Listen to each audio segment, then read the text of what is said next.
이 시간은 십자가의 예배자라고 하는 제목으로 함께 은혜를 나누도록 그렇게 하겠습니다.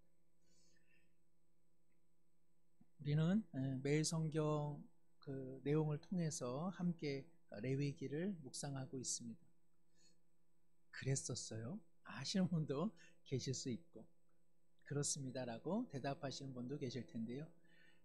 이렇게 레위기 말씀을 따로 묵상하기가 저희 목회자인 저희들도 쉽지 않습니다. 오늘 우리 교육자분들하고 식사하면서 잠깐 레위기 말씀을 잠깐 나눴는데 교육자들이 이렇게 모여서도 항상 식사를 하면서도 이렇게 성경 말씀을 나눕니다. 그러면서 이게 레위기 말씀을 우리도 이렇게 같이 준비하니까 조금 더 알아가게 되는 것 같다. 그런 의견을 나눴습니다. 먼저 한번 오늘은 그 레위기의 전반에 나와 있는 그 제사의 종류, 또 그 각 예배와 제사가 주는 의미들, 그리고 그것이 오늘 우리의 삶 가운데 어떻게 적용될 수 있는지, 어떠한 의미를 주고 있는지를 함께 조금 나눠보면 좋겠다, 그런 생각을 갖습니다. 그래서 레위기를 이제 나중에 한번 또 읽게 되시더라도 조금 제사에 대한 좀 통찰을 갖고 계시면은 아무래도 추후에도 레위기를 이해하시는데 도움이 되겠다, 그런 생각을 하게 됩니다. 저희가 지난주에 잠시 말씀을 드린 것처럼 출애굽한 이후에 시내산, 그 시내 광야 언저리에서 모세가 시내산에서 하나님의 계시를 받고 여러 가지 사건 속에서도 결국은 이스라엘 백성이 율법을 받고 또 하나님께서 나와 만나는 처소, 즉 성막을 어떻게 건립하고 어떻게 운영해야 되는지 이제 말씀을 들은 것이죠. 그래서 금송아지를 만드는 그 우를 범하기도 했지만 정말 다시 각성해서 그들이 모세의 말에 순종하며 함께 드림으로 성막을 건립했습니다. 이제 하나님께서 그 성막 가운데 임하시면서 이제 레위기가 시작이 되는데, 먼저 우리가 잘 아는 이제 성막 한번 모형 한번 잠깐 보도록 하겠습니다. 한번. 네, 글씨가 조금 작을 수도 있는데요. 아마 기본적인 내용들은 많이 아실 겁니다. 그래서 보실 때에 오른쪽이 이제 성막 회막의 입구가 되겠죠. 그리고 성막의 뜰에는 중앙에 번제단, 그래서 제물을 올려드리고, 그리고 물두멍은 어찌 보면 사실은 이 가축들을 올리니까 피로 흥건해지죠. 또 그런 어떤 그 성전의 기물들도 오염되기 때문에 그것을 씻는 의미의 물두멍이 있습니다. 이제 안쪽으로 들어가면 이게 제가 다른 데서 좀 가져온 건데 큰 실수가 있네요. 지성소가 그쵸? 네, 왼쪽이고 원래는 성소인데 이게 이제 조금 바뀌어졌습니다. 어쨌든 이렇게 물두멍을 지나면 이제 성소가 있죠. 성소 안에는 하나님 앞에 올려드리는 분향단이 있고, 그리고 이스라엘 12지파의 헌신을 의미하는 떡상, 그리고 등잔대에 그 촛대에 이제 계속 불이 붙여져서 빛의 자녀로 또 빛 대신 주님, 그런 의미의 등잔대가 있습니다. 이 성소와 지성소의 가운데는 우리가 아는 휘장, 검정 큰 커튼 같은 걸로 한번 생각하시면 되겠죠. 그래서 1년에 한번 대제사장이 들어가는 그곳에는 법궤가 있고, 그 언약궤라고도 하죠. 그리고 그 언약궤 위에 덮개를 시은소, 하나님께서 은혜를 베푸시는 곳이다. 그래서 하나님의 어떤 임재를 상징하는 곳이 이제 가장 깊은 곳 지성소라고 할 수 있습니다. 출애굽기에서 또는 성막 이렇게 나오기도 하고 회막 나오기도 하고 장막 이렇게 나오기도 하는데 다 같은 말로 생각하시면 되겠습니다. 레위기에서는 성막이라는 말 혹은 장막이라는 말보다는 회막이라는 말을 많이 쓰고요.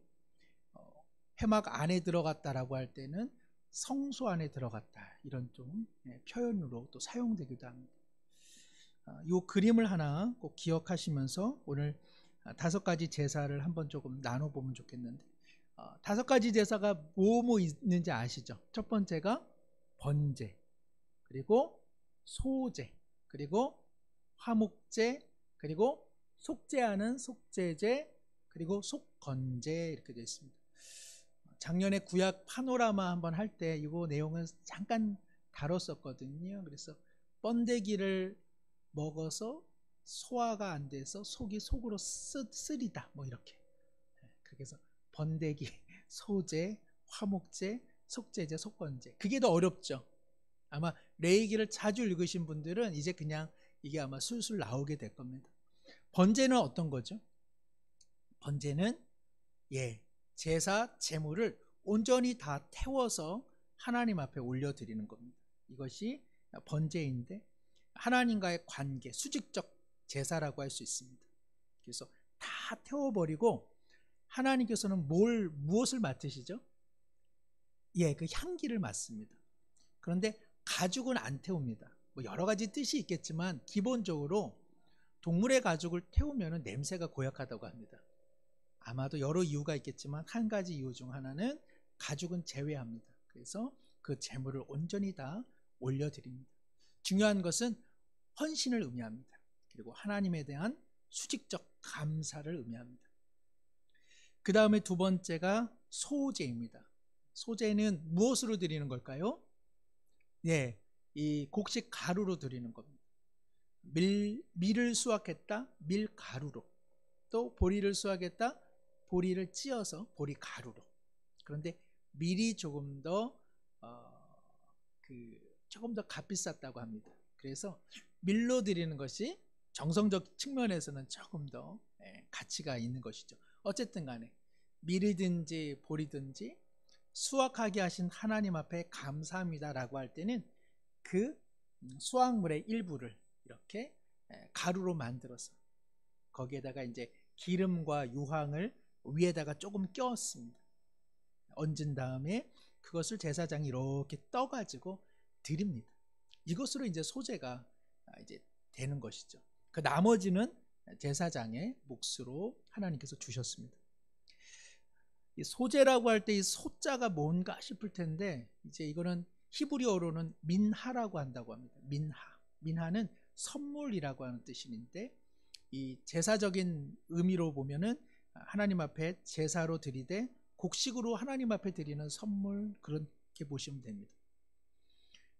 밀가루라고 하는 게 뭐 그냥 색깔이 하얀색이지만 없는 거나 마찬가지잖아요. 우리나라에 이렇게 그 소복 입는다고 하죠. 소복을 입는다라고 할 때 그 소자가 무늬가 없다 그런 뜻입니다. 그래서 우리는 한자어로 소제라고 할 때는 그 드리는 제물에 무늬가 없다 그런 뜻으로 이제 드리는 내용입니다. 중요한 것은 곡식의 제사로 하나님 앞에 감사. 번제도 감사와 자신을 다 드리는 헌신이라고 한다면 소제는 하나님께서 귀한 식물을 우리에게 주셨습니다. 그래서 그것을 올려드리는 제사입니다. 그 다음에 세 번째는 어떤 거죠? 화목제. 화목제는 하나님과 이미 화목하게 된 상태에서 드리는 제사입니다. 그러니까 우리가 화목제 하면 하나님하고 뭐 하려고? 화목하려고 드리는 제사 이렇게 언뜻 생각합니다. 하나님과 죄로 인해서 화목하기 위해서 드리는 제사는 어떤 제사일까요? 속죄제입니다. 죄를 갚는다. 속죄제가 그 제사고요. 여기 화목제는 하나님과 화목하게 된 내 자신이 하나님 앞에 드린 제사를 누구와 함께 나누는 것? 이웃과 함께 나누는 것. 그래서 화목입니다. 그러니까는 화목제는 수직보다는 어디에 좀 가깝다? 수평. 우리 양팔 벌리는 이 수평에 가까운 제사가 화목제다. 이것을 기억할 필요가 있습니다. 그리고 우리가 늘 잘 아는 속죄제. 이 속자라고 하는 것은 갚는다, 누구를 빼내기 위해서 대신 돈을 지불한다. 그런 속자입니다. 그래서 우리의 죄의 문제를 해결하기 위해서 이렇게 재물을 이제 드리는 것이죠. 그래서 우리가 부지 중에 행한 어떤 하나님 보시기에 악한 죄, 그리고 나중에 레위기에 보시면 이제 부정하게 되었을 때도 그것도 역시 죄 문제로 처리해서 속죄제를 드림으로써 하나님과의 막힌 담들을 허무는 그런 제사가 속죄제입니다. 그 다음에 속건제, 이 건자가 허물 건자라고 합니다. 허물, 그러니까 허물을 속하는 거예요. 그러니까 속죄제는 하나님과의 관계에 있어서의 죄를 속하는 것, 속건제는 허물을 이렇게 처리하는 건데 약간 좀 애매합니다. 근데 이것이 원래 히브리어로 보면 배상이라는 뜻을 갖고 있습니다. 그러니까는 사실은 우리 한글 성경이 이것을 조금 헛갈리게 해놨어요. 사실은 이거는 배상제 이러면은 아주 간단한 겁니다.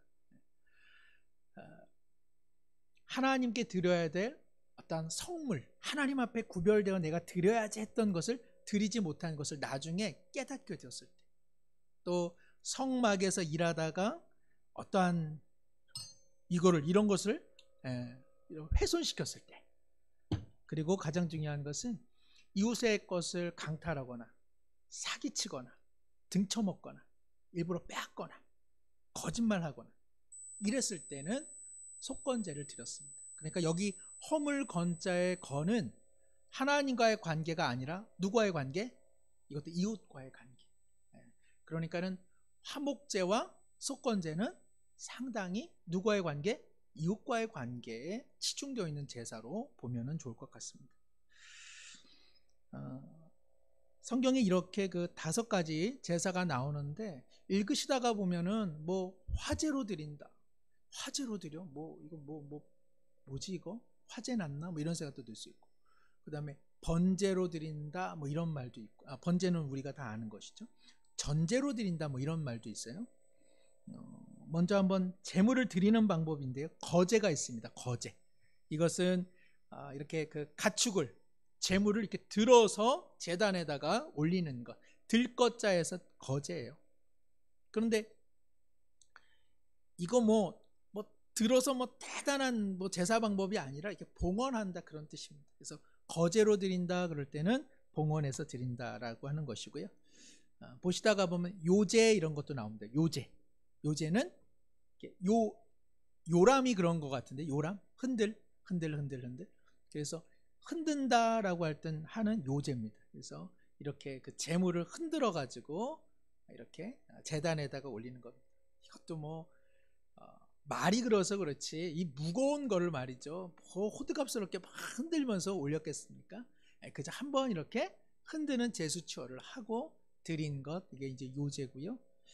그리고 전제라고 하는 것은 포도주나 곡주를 이렇게 제물과 함께, 가축의 제물과 함께 드릴 때에 함께 드린 제사를 이제 전제라고 합니다. 그래서 나중에 바울 사도가 뭐라고 합니까? 내 인생이 하나님 앞에 다 부음바 되었다 라고 고백할 때, 그 부음바 되었다, 그것이 자신의 삶이 하나님 앞에 다 부어진 전제와 같은 인생을 살았다, 이렇게 고백하는데요, 제단에다가 이 포도주나 곡주를 막 부으면 어떻게 될까요? 불이 꺼져버리겠죠. 그래서 아마 이것은 제단의 어떤 벽면이나 기둥 쪽에다가 이 곡주나 포도주를 부으면서 함께 제물을 올려드린 것 같습니다. 그래서 이 전제 같은 경우는 그냥 따로 드리는 제사라기보다는 함께 제물을 드릴 때, 그리고 가축을 함께 드릴 때 병행해서 드렸던 것으로 보여집니다. 화제는 뭘까요? 불화자 다 태워버리는 것. 그래서 번제 같은 경우는 화제로 드린다, 이런 이야기가 많이 나오는 까닭이 여기에 있습니다. 하나님께서 번제, 태울 번자, 화제도 불화자 해서 이렇게 다 태우는 것, 그래서 하나님 앞에 봉헌하고 헌신하고 감사를 표하는 이 번제의 화제를 하나님께서 그 향기로 기뻐하셨다고 성경은 되어 있습니다. 만약에 누가 제사를 드린다라고 하면은요, 물론 개인적으로 드릴 때야 조금 다르겠지만, 조금 큰 규모로 하나님 앞에서 성막에서 제사를 드린다 하면 어떠한 제사를 맨 먼저 드릴 것 같아요? 첫 번째가 뭐였죠? 번제, 소제, 화목제, 속죄제, 속건제인데 제일 먼저 어떤 제사를 먼저 드려야 될 것 같아요? 속죄제. 왜냐면 하나님 앞에 나갈 때마다 이게 있잖아요, 그죠? 죄라고 하는 벽이 있으니까 이 죄라고 하는 문제를 해결하기 위해서는 속죄를 통해서 이제 속죄 제사를 통해서 그 죄를 씻고 그 다음에는 뭘 했을까요? 하나님의 은혜로 죄사함을 받았으니 내 자신을 하나님 앞에 드립니다 라고 하는 번제 혹은 뭐 내용이 있으면 소제도 함께 같이 하나님 앞에 드립니다. 그 다음에 맨 마지막에는 어떤 제사를 드렸을까요? 화목제. 죄의 문제가 해결되었고 그리고 하나님 앞에 우리 자신을 헌신했으니까 그 다음에는 같이 은혜를 나눕시다 해서 화목제. 그래서 이스라엘이 어떤 전체적으로 예배를 드리면 요 순서를 따랐습니다. 요 순서가 그러고 보니까 어디에도 좀 들어와 있는 것 같아요. 우리의 예배, 그렇죠? 우리의 예배 순서도 보면 그렇습니다. 그렇죠? 하나님 앞에 나갈 때 그리스도를 의지하여 우리가 함께 참여하고 용서받은 확신을 가지고 하나님 앞에 찬미를 올려드리고 그리고 하나님의 말씀 안에서 우리가 헌신을 다짐하면서 뭘 드리나요? 한 주간의 귀한 예물을 또 하나님 앞에 올려드리죠. 그리고 교회 소식하면서 또 함께 우리 성도들의 상황도 함께 살펴보고 그 다음에 예배가 끝나면 우리 성도님들끼리 또 함께 교제 나누는 것, 이런 것이 사실은 레위기의 어떤 제사의 일련의 순서와 맥을 같이 하고 있음을 우리가 알 수 있습니다. 그러니까는 우리의 예배 신학이라고 하는 것 다 성경적인 의미, 성경적인 발판을 가지고 이렇게 형식화되어 있다는 사실을 꼭 기억할 필요가 있습니다. 자, 그러면 조금 더 우리 각 제사에 대해서 몇 가지 좀 알아보고자 하는데요. 맨 처음에 다시 번제. 번제는 말씀드린 것처럼 내 자신을 헌신하고 내 자신을 드리고 그리고 감사를 표하는 것, 이것이 이제 번제입니다. 번제의 그 히브리어가 올라입니다. 올라. 재밌죠? 우리 번제의 그 향기가 하나님 앞에 올라가잖아요. 그런데 히브리어도 올라라고 하는 뜻을 가지고 있습니다. 이 정도는 아실 것 같죠? 앞으로 어디 가셔가지고 앞으로 이스라엘 성지순례 우리가 가야 될 거 아니겠어요? 딱 갔을 때 이스라엘 사람 붙잡고 올라 이렇게 하시면은 유명한 분으로 아마 이렇게 느껴질 것 같아요. 번제의 히브리어는 무슨 뜻? 올라. 그래서 하나님 앞에 다 올라간다.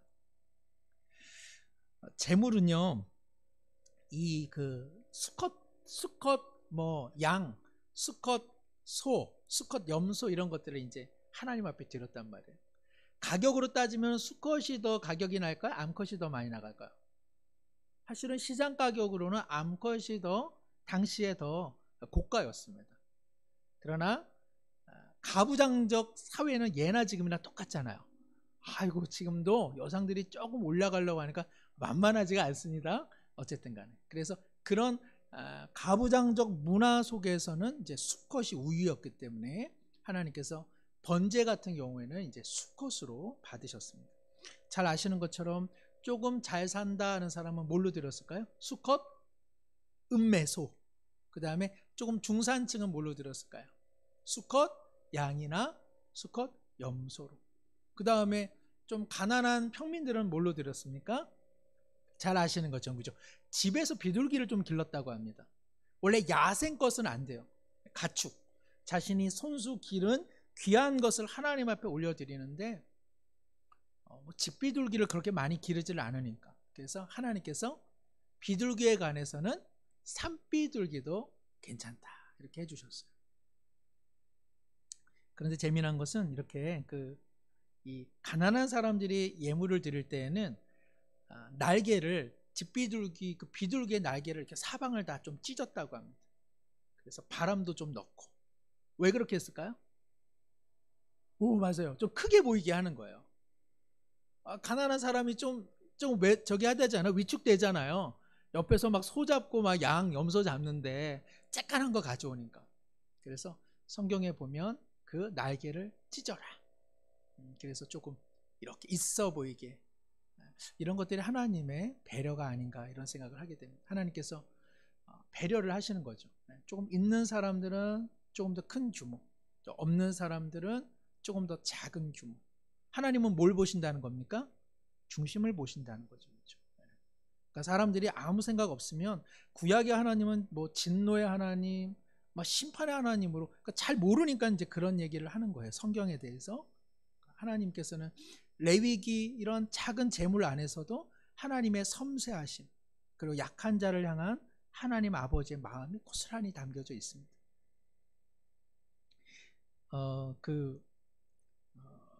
레위기 1장 9절 17절 한번 그 자막 조금 넘겨주시면, 제사자의 형편과 그 마음을 얼마나 하나님께서 기뻐하시는지가 나와 있거든요.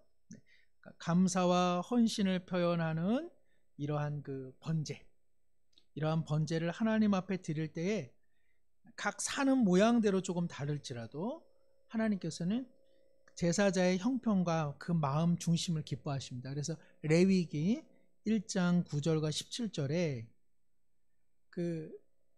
그죠? 나와 있네요. 큰 몫을 드렸을 때에도 똑같아요. 불살라 번제를 드릴지니 이는 화제라 여호와께 향기로운 냄새니라. 큰 가축 제물을 올려 드렸을 때 이렇게 구절이 되어 있는데, 비둘기 잡아서 하나님 앞에 올려 드렸을 때도 구절이 똑같습니다. 그러니까 하나님께서는 크고 작음이 아니라 제사자의 그 마음, 그 형편에 따라 최선을 다한 것을 보고 기뻐하신다는 사실을 우리가 알 수 있습니다. 참고로요, 속죄 제물을 드릴 때에도 가난한 사람 중에 극빈자, 비둘기조차 드릴 수 없을 때는 어떻게 할까요? 하나님께서는 이때는 곡식가루도 괜찮다 이렇게 받으십니다.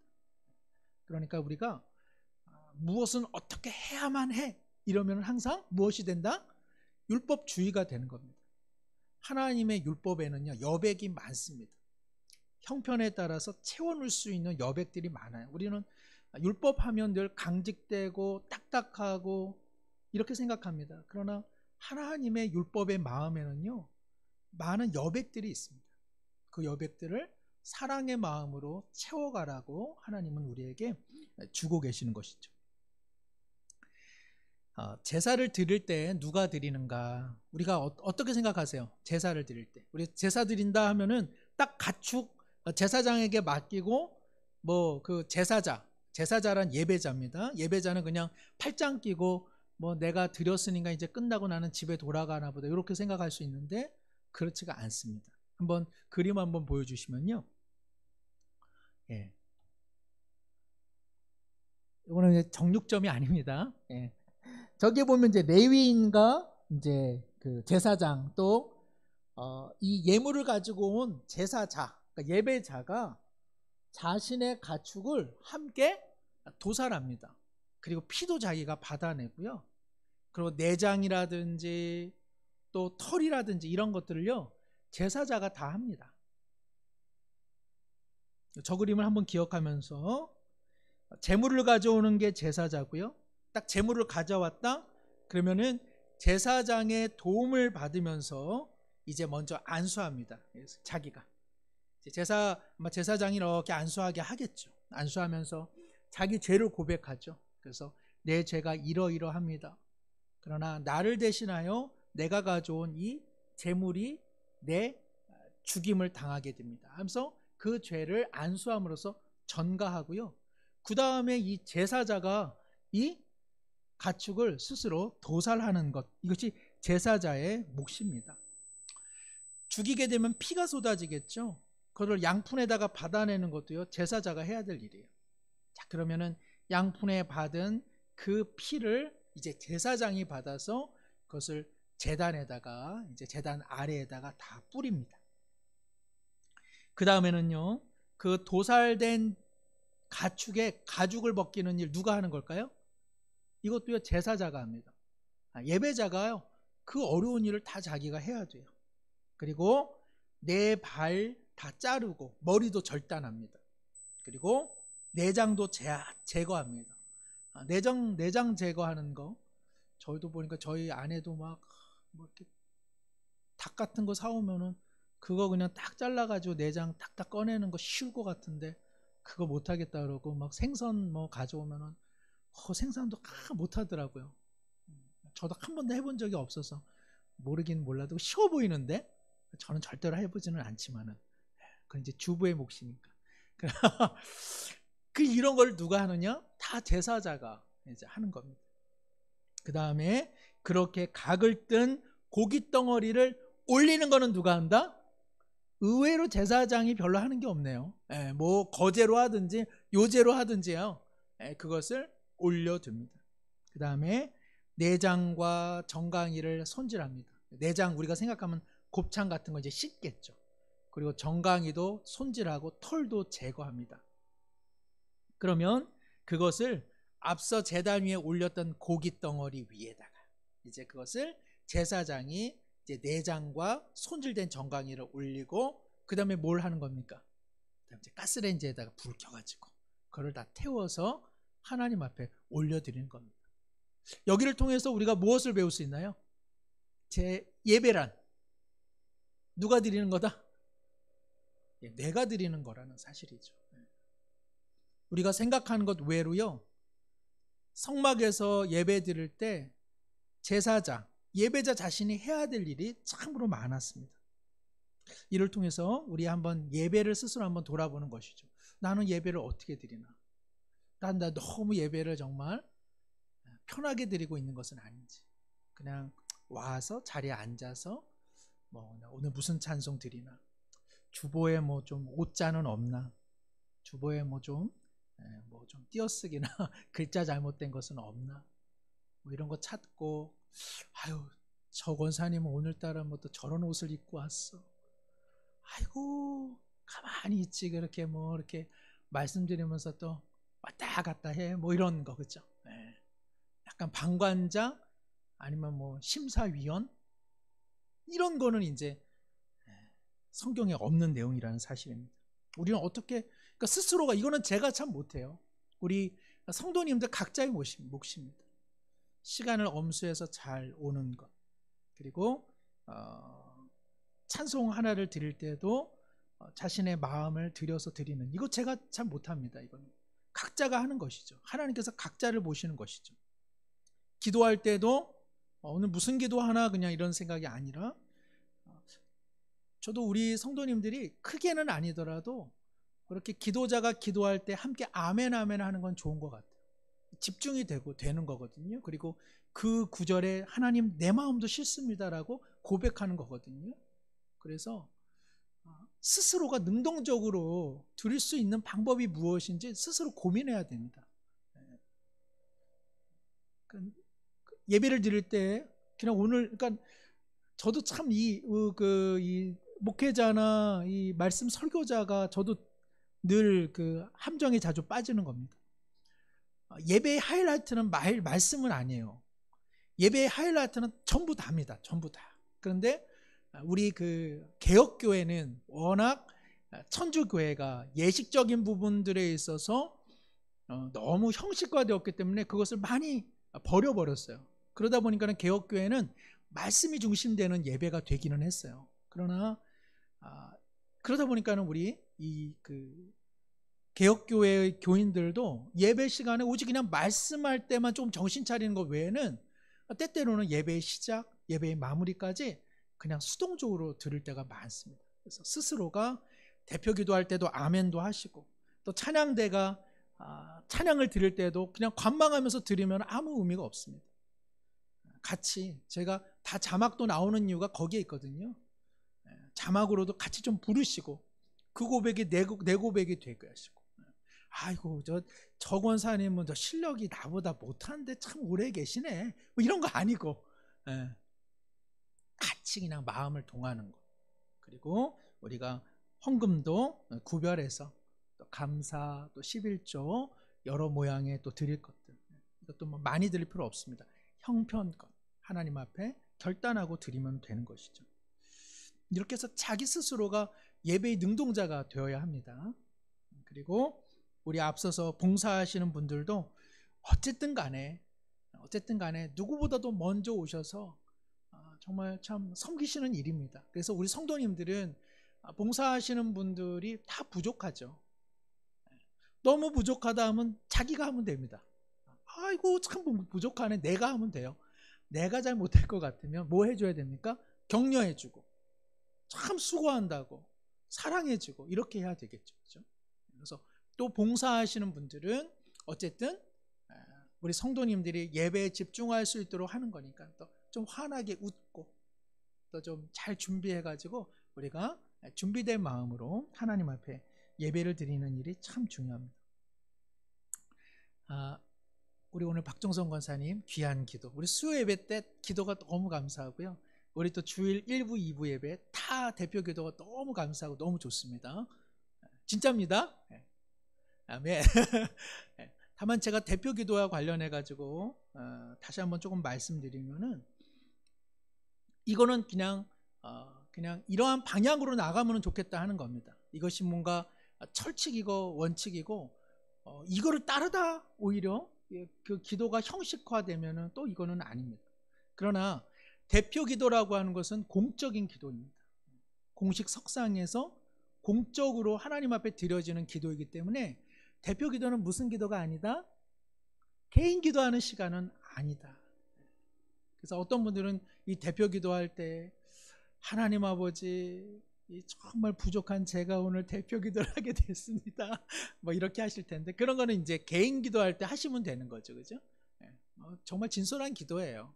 떨리는 마음이기 때문에. 그러나 나오셔서는 먼저 뭘 위해서 기도하면 되겠습니까? 하나님 앞에 감사합니다 하시면 돼요.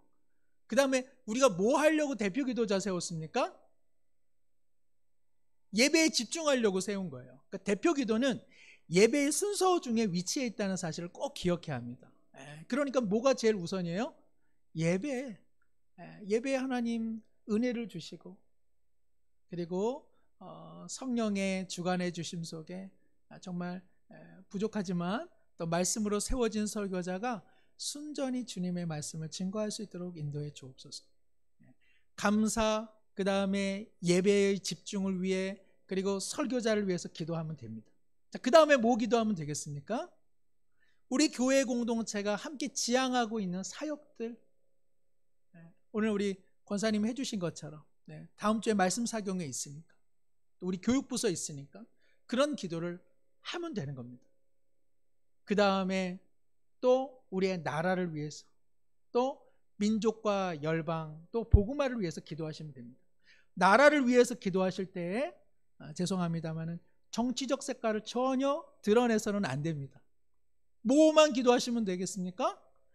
하나님께서 세우신 통치자가 공의와 정의를 하나님 잘 이행할 수 있도록 은총을 내려주시고 정말 우리 대한민국이 정말 하나님을 경외하는 나라 되게 하여 주옵소서. 그거면 되는 거예요. 그렇죠?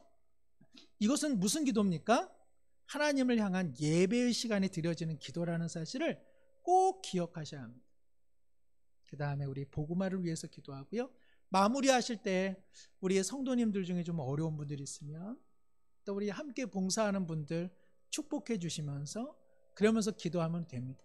그렇게 기도하면 한 몇 분 정도 기도할까요? 최대 한 3분. 죄송합니다만 제가 이전에 있었던 교회에서는 2분 30초나 3분입니다. 안 하면은 대표 기도자는 그 이후에 끌려갔습니다. 예배의 집중을 위해서 그렇습니다. 그래서 이를 위해서 먼저 기록해 오셔도 좋아요. 써서 오는 것 상당히 중요합니다. 저 설교 대부분 다 저 7, 8장 다 쓰거든요. 그래서 쓰는 게 좋고요. 나는 못 씁니다 라고 하면 자기가 한 기도를 조금 연습해서 가져오셔도 됩니다. 여기서 성령의 은혜를 받기 전에 개인적으로 성령의 은혜를 받으시고 그 은혜를 가져오시면 되지 꼭 여기서 즉각적인 은혜를 받지 않으셔도 된다는 사실, 그거 꼭 기억하시면 좋겠고요. 또 너무 그 기도가 너무 이렇게 다운시키는 기도가 있습니다. 하나님 아버지, 우리 교회가 이렇게 이 모양입니다. 주님, 막 이렇게 되면 함께 예배 드리시는 분들이 마음이 막 다운돼요. 이거는 뭐와 비슷합니까? 다 보충 수업 땡땡이 쳤는데 그래도 나는 배우려고 왔어요. 근데 선생님이 야, 오늘 보충 수업 시간에 왜 이렇게 안 왔냐 하면서 계속 보충 수업 안 온 애들을 막 꾸중 내면 어떻습니까? 보충 수업 온 사람들은 난 배우려고 왔는데 왜 그러지? 이렇게 되거든요. 그래서 대표 기도할 때는요, 방향성이 어떻습니까? 소망을 주는 거, 기쁨을 주는 것. 하나님 아버지 감사합니다. 우리의 예배를 받으십니다. 할렐루야. 예, 좀 복잡하신가요? 예, 계속 훈련하시면 돼요. 그리고 네, 그렇습니다. 그리고 대예배 같은 경우에는 앞서 우리가 참회의 기도를 했습니다. 그래서 참회와 용서의 확증을 받고 대표 기도를 하기 때문에 또 하나님 아버지 한 주 동안은 죄 많은 세상에서 죄인으로 살다가 주님 앞에 왔사온데 그리스도의 보혈로 우리를 용서하여 주시옵소서. 그런 기도를 할 필요가 있다 없다? 안 하셔도 돼요. 안 하셔도 되는 거예요. 아셨죠? 대표 기도는 예배의 순서 중에 위치한 기도라는 사실을 꼭 기억하시면은 대표 기도를 준비하실 때 좀 도움이 되시겠다 이런 생각이 됐습니다.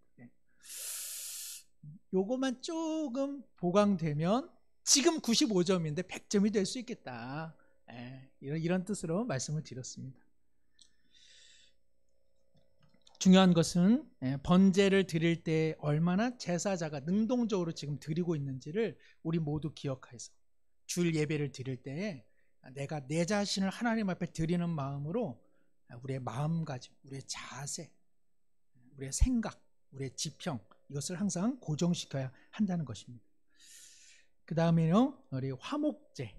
앞서 아까 말씀드린 것처럼 화목제는 하나님과 화목하려고 드리는 제사다 아니다? 아니다. 누구랑 화목하고자? 이웃과. 예, 그렇습니다. 이웃과. 그래서 그러나 출발점은 하나님에게 감사의 제목이 있을 때, 또 내가 하나님 앞에 이렇게 살겠습니다 했는데 그 서원한 것을 이루었을 때, 그리고 특별한 응답은 없어요. 그런데 내 안에 기쁨이 있어요. 그럼 저 하나님이 그냥 감사해요. 이럴 때 드리는 제사가 화목제사입니다. 그래서 이때는 암컷 수컷 구별하지 않고 어떠한 가축이든지 하나님 앞에 드립니다. 그런데 좀 큰 거를 드려요. 소나 양이나 염소 같은 거. 왜 그걸 드릴까요? 나눠 먹어야 되니까. 그래서 하나님께서 야, 가난한 사람들은 가져오지 않아도 돼. 그리고 우리 그렇게 조금 있는 사람들이 열심히 드려라. 그리고 그것을 내가 거반 너에게 다 줄 테니까 나눠 먹어라 해서 함께 나누는 겁니다. 그래서 이거는요 여기 하나님께 드릴 때인데 중요한 것이 이 기름은 하나님 앞에 올려드립니다. 기름은 힘과 어떤 그 풍요로움을 상징합니다. 그래서 하나님, 내가 지금 감사함으로 누리는 이 모든 것의 근원이 하나님께 있습니다. 그래서 그 기름을 하나님 앞에 올려드리는 거고요. 그 다음에 이 콩팥도 올려드립니다.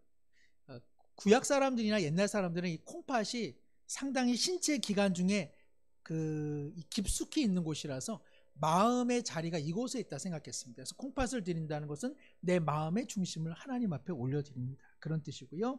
그리고 항상 뭐는 먹어서는 안 된다? 피는 먹어서는 안 됩니다. 피는 생명입니다. 아무리 가축을 희생해서 우리가 취한다 할지라도 그 가축에게 뭐가 있었음을? 생명이 있었음. 우리가 누리고 있는 모든 이면에는 누군가의 희생이 있다는 사실을 하나님은 꼭 기억하라 하십니다. 그래서 피를 먹는 것은 이것은 희생제물에 대한 아무런 그 무가책을 의미합니다. 그래서 그리고 피는 생명을 의미하기 때문에 피는 절대로 먹어서는 취해서는 안 되는 까닭이 여기에 있는 것입니다. 그리고 간. 옛날 사람들은 어쨌든 간의 그 검붉은 색깔이 피와 관련이 있다고 여겼던 것 같습니다. 지금이야 피가 생성되는 곳이 뼈의 골수이지만 이전에 많은 사람들은 간도 역시 피와 생명과 관련이 있다 해서 역시 간도 취하지 않도록 했습니다. 로마서 3장 25절에 보면 예수님을 화목제물로 세우셨다 이런 그 구절이 있습니다. 그리고 요한일서 2장 2절에도 그는 우리 죄를 위한 화목제물이니 이런 그 구절이 있습니다. 제가 왜 이 말씀을 드리냐면 그 신약 성경에서 예수님이 우리의 화목제물이 되었다. 그래서 우리의 찬송가나 찬양에도 주님은 우리의 화목제물이십니다 이렇게 고백하거든요. 그런데 사실은 이것은 한글 성경의 좀 오역입니다. 오역. 원래는 그 구절들은 다 주는 우리의 대속물이 되셨습니다. 주님은 우리의 대속물이십니다. 이렇게 사실은 번역이 돼야 되는데 우리 한글 성경이 이것을 화목제물, 우리가 통상 생각하는 하나님과 우리 사이에 화목하게 하신 분으로 조금 이것을 오역을 해 놓았습니다.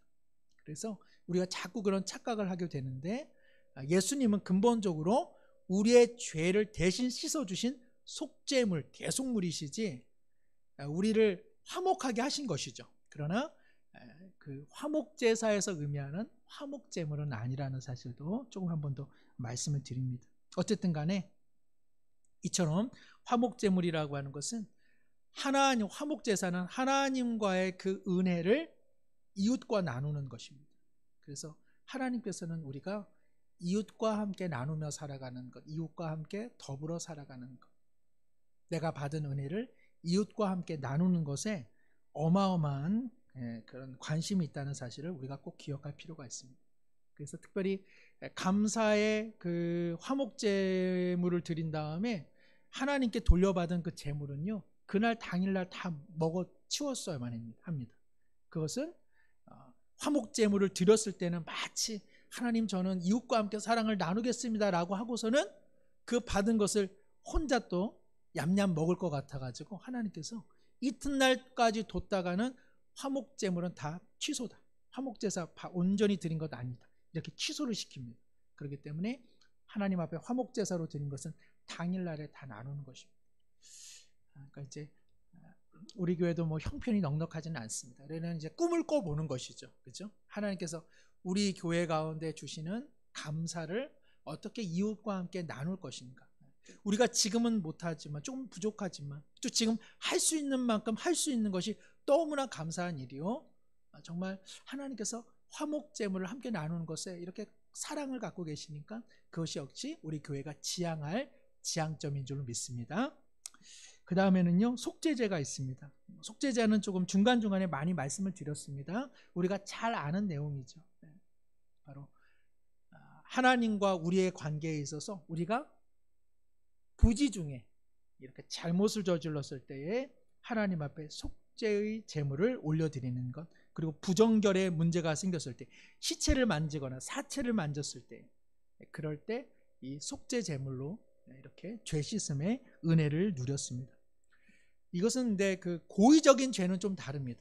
이렇게 하면 하나님께서 징벌하실 것을 뻔히 알면서도 그렇게 해놓고 그 다음에 속죄 제사를 드렸다, 이럴 때는 안 됩니다. 하나님께서 그러한 고의적인 죄는 하나님께서 직접 심판하시거나 아니면은 교회 공동체가 그를 심판했습니다. 그럼에도 불구하고 고의적으로 지은 죄가 있음에도 불구하고 이후에 보면 하나님께서 용서해 주시죠. 누가 그렇습니까? 이스라엘이 다 그렇죠. 하나님은 원칙은 그들에게 제시하고 있지만 원칙을 따르지 못하는 그들을 향해서 하나님은 선의를 베푸십니다. 그래서 이스라엘 민족이 고의적으로 범죄했음에도 불구하고 그들을 다시 한번 사랑해 주시고 또 그들을 다시 한번 돌아보시고, 뭐 우리도 그와 같죠. 우리가 항상 그리스도의 피를 의지하여 하나님 앞에 나갈 뿐입니다. 그렇죠? 우리는 뭐 부지중뿐만 아니라 알고서도 지으는 죄, 모르고서 지으는 죄, 너무너무 뭐 죄가 많죠. 오직 그리스도의 은혜로 하나님께서 먼저 용서해 주신 그 은혜를 믿고 주님 앞에 나갑니다. 그 다음에요, 마지막으로 무슨 제사가 남아 있습니까? 속건제. 속건제는 무슨 제사라고 말씀드렸죠? 배상하는 거. 그래서 하나님 앞에 드려야 되는 어떤 11조, 하나님 앞에 내가 드리기로 했는데 깜빡 까먹었어요. 너무 바빠가지고 사는 게. 그러다가 아차아차 내가 실수했다, 이러면은 하나님 앞에 순양과 더불어 거기다가 20%, 5분의 1 더 추가해서 하나님 앞에 드렸습니다.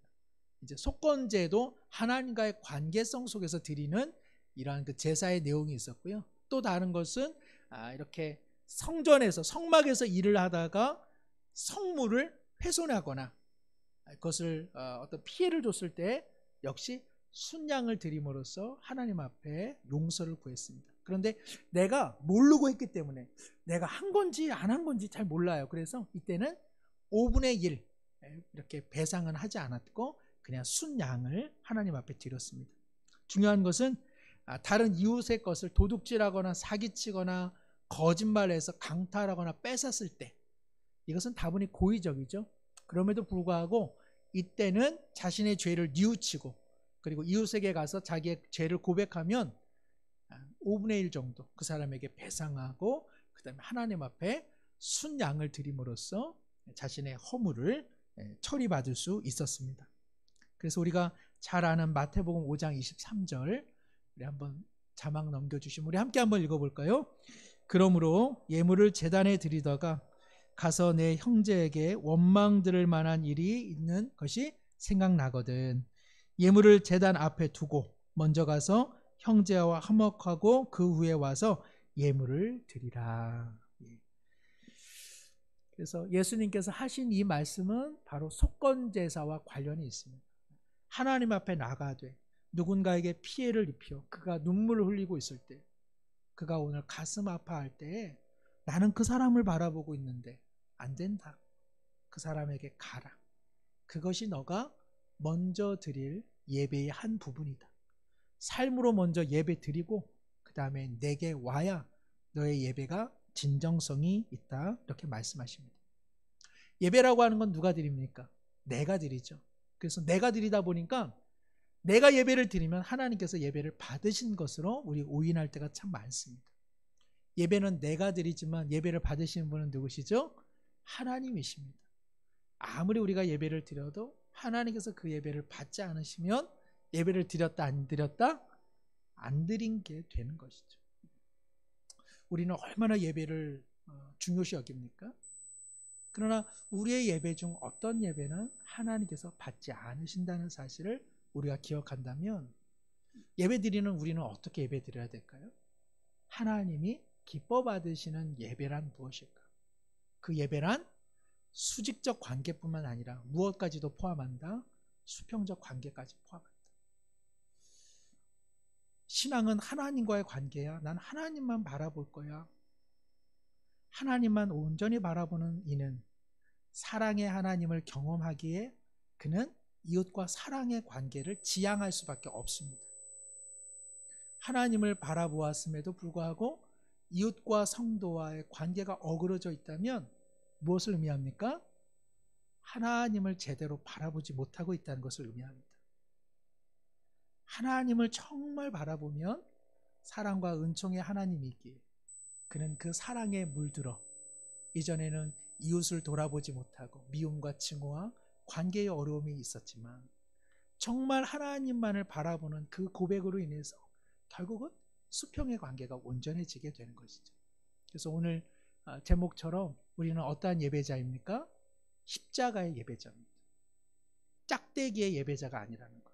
그냥 수직 젓가락 같은 예배자가 아니라는 사실. 우리는 하나님과의 관계 그리고 이웃과의 관계. 우리는 수직적인 관계뿐만 아니라 우리는 삶으로 하나님 앞에 예배 드려야 되는 예배자라는 사실을 우리는 다시 한번 기억하게 되는 것이죠. 오늘 말씀 한번 좀 정리하겠습니다. 레위기 말씀을 통해서 가장 중요한 것은요, 이 문자나 형식을 가져오는 게 중요한 것이 아닙니다. 이 말씀 안에 있는 하나님의 마음을 가져오는 자. 우리가 주일에 제가 좀 말씀드린 것처럼 성경을 통해서 하나님의 마음을 알아채리는 게 중요하지 성경의 문자에 갇히는 것은 아무 의미가 없습니다. 성경은 하나님의 마음을 알아채리라고 우리에게 주신 선한 도구이지 이것 자체가 하나님보다 더 높은 위치에 있는 것이 아닙니다. 성경은 신주단지가 아니라 하나님의 말씀을 통해 하나님의 마음을 오늘 내 형편 속에 시간 속에 알아채리는 것이야말로 성경 읽기의 궁극적인 목적이라고 할 수 있는 것이죠.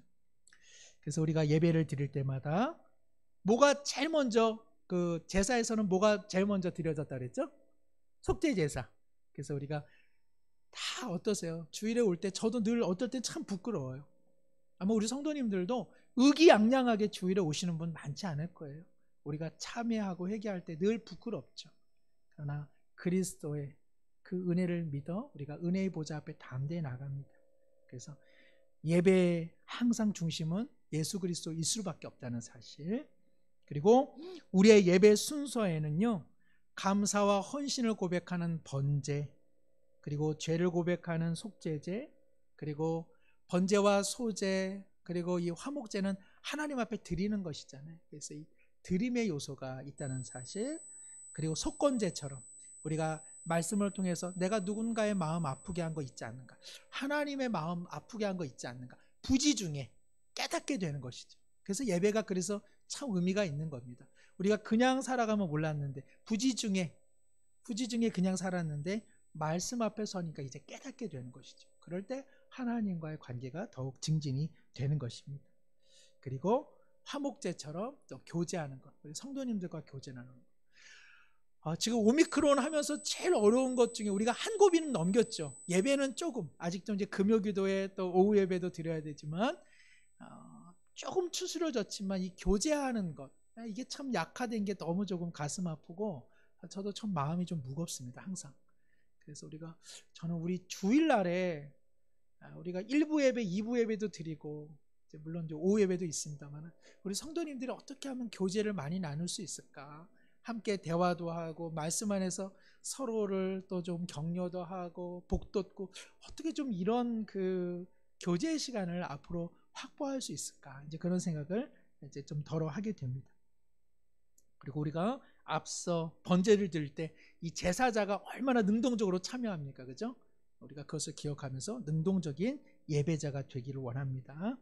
그리고 하나님께서 우리의 마음의 중심을 보십니다. 그래서 준비된 마음으로 하나님 앞에 드리는 것. 그리고 거듭 말씀드리지만 예배라고 하는 것은 수직적 관계만이 아니다. 그거는 이제 부모님 마음 생각하시면 다 아시잖아요. 그죠? 부모님이 아무리 자식 새끼가 자기에게 잘해도 형제지간에 서로 원망하고 싸운다? 어느 부모님이 그거 기뻐합니까? 내가 가져오는 거, 야, 나는 필요 없다. 네 좀 못한 네 동생이나 네 누나에게 좀 주라. 이것이 부모님의 마음일진데 하나님의 마음은 어떻겠습니까? 그렇죠? 하나님은 없는 게 없는 분이신데, 그래서 하나님은 수평적으로 어떻게 살아가는지를 사실 보고 있다는 사실을 꼭 기억해야 합니다. 우리 모두 십자가의 예배자로 살아가길 바랍니다. 그래서 우리가 수요 예배 오늘 예배당에서 드리신 분들, 또 우리 가정에서 드리신 분들, 우리가 이왕 좀 우리가 말씀을 들었으니까 이번 주일부터 우리의 예배자의 모습이 좀 달라지고 하나님의 은혜 가운데 더 가까이 가는 우리 수요중앙교회 저부터도 우리 모든 성도님들 되시기를 축복합니다.